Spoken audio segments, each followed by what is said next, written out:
Assalamualaikum teman-teman. Nah, di kesempatan video kali ini saya akan berbagi resep bagaimana caranya membuat roti yang sangat lembut. Nah, semoga video kali ini bermanfaat untuk teman-teman semua di rumah. Nah, teman-teman mau tahu apa saja bahan-bahannya dan bagaimana cara membuatnya? Ini dia ingredients-nya.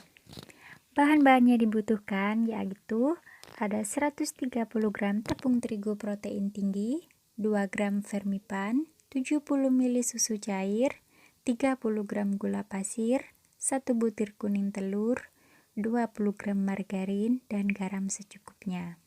Langsung saja kita ke step kedua, yaitu bagaimana cara pembuatannya. Langkah pertama yaitu kita masukkan semua tepung terigunya 130 gram. Kemudian ada 2 gram vermipan,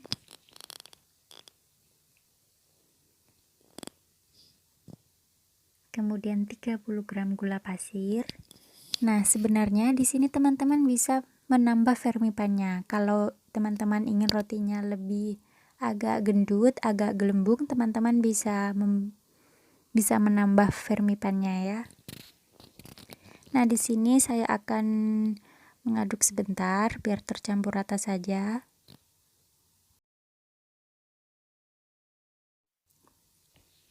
Nah, kemudian masukkan 1 butir kuning telurnya. Nah, di sini saya akan menambah susu cairnya secara bertahap ya teman-teman. Jadi tidak saya masukkan semuanya. Karena semua merek tepung itu tingkat kelembabannya berbeda-beda teman-teman. Jadi kalian harus tahu tingkat kelembabannya itu seperti apa. Kita beri sedikit demi sedikit ya.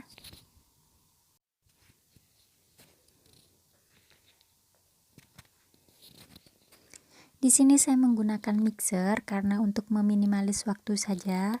Sebenarnya lebih bagus teman-teman mengulanginya menggunakan tangan ya, tapi membutuhkan waktu yang memang agak sedikit lama.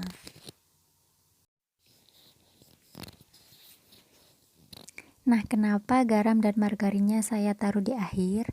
Karena agar vermipannya itu aktif dulu teman-teman. Jadi setelah beberapa menit baru saya akan masukkan garam dan margarinnya. Nah, kenapa di roti itu harus dikasih garam? Karena garam di sini fungsinya untuk mencegah perkembangan antimikrobanya yang disebabkan oleh fermentasi yang berlebihan. Seperti misalnya rotinya sedikit agak bau kecut atau terlalu bau ragi. Nah, itu garamnya fungsinya bisa menetralisir dan menyeimbangkan kelembapan adonan itu sendiri, teman-teman. Nah, teman-teman di sini bisa lihat kalau menggunakan mixer itu agak sedikit repot ya, teman-teman. Jadi kalau teman-teman membuat cuman sedikit, itu lebih baik menurut saya menggunakan tangan. Jadi diulanginya pakai tangan saja, teman-teman. Kalau menggunakan mixer itu agak kerepotan. Nah, setelah adonannya agak lembab, kita masukkan margarinnya beserta garamnya. Di sini saya menggunakan margarin yang suhu ruang ya teman-teman. Jadi kalau teman-teman menggunakan yang dari kulkas, mungkin itu akan mempengaruhi tekstur rotinya nanti kalau sudah matang.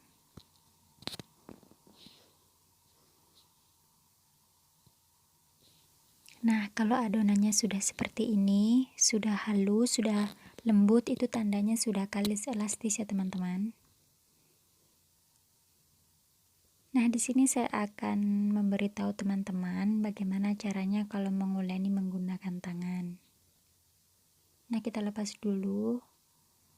Kalau sudah kalis elastis itu dia tidak akan lengket di tangan ataupun di pengaduk spiralnya teman-teman ya. Jadi tetap bersih begitu. Nah, untuk menguleni menggunakan tangan itu caranya seperti ini teman-teman. Nah, kalian lakukan sampai adonannya benar-benar kalis dan elastis.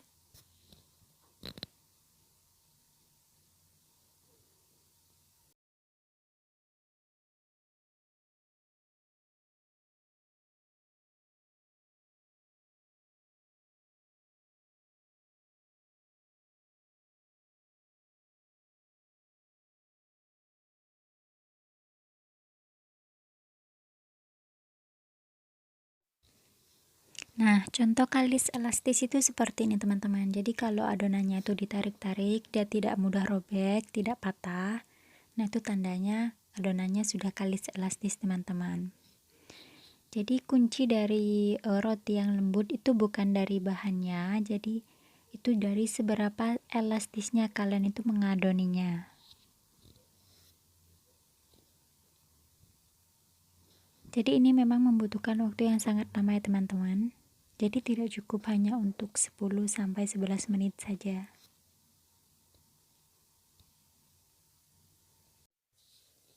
Nah, ini sebenarnya adonannya sudah saya bagi menjadi 6 bagian ya teman-teman. Jadi saya sudah potong kecil-kecil dan saya pipihkan seperti ini satu persatu. Kemudian saya akan menggulungnya dari ujung ke ujung. Tujuannya kenapa? Nanti kalau dia matang, seakan-akan dia itu seratnya berlipat-lipat begitu teman-teman.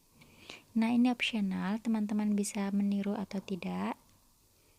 Nah, setelah teman-teman menggulung atau membentuknya, teman-teman bisa proofing selama 1 jam ya teman-teman. Jadi kurang lebih 1 jam kalian diamkan dan kalian tutup dengan serbet atau plastik. Nah, setelah proses proofing selama kurang lebih 1 jam, teman-teman bisa langsung mengovennya dengan suhu 180 derajat Celcius selama 20 menit ya teman-teman. Ini bisa kurang atau bisa lebih, tergantung oven kalian masing-masing. Nah, ini di atasnya saya ada dioles menggunakan kuning telur dan saya taburi dengan keju bubuk teman-teman. Nah, ini toppingnya juga opsional, terserah teman-teman mau seperti ini atau tidak. Nah, kurang lebih seperti ini teman-teman, dan ini rotinya sangat lembut sekali. Nah, terima kasih teman-teman, semoga bermanfaat untuk kalian semua. Terima kasih yang sudah menonton. Wassalamualaikum.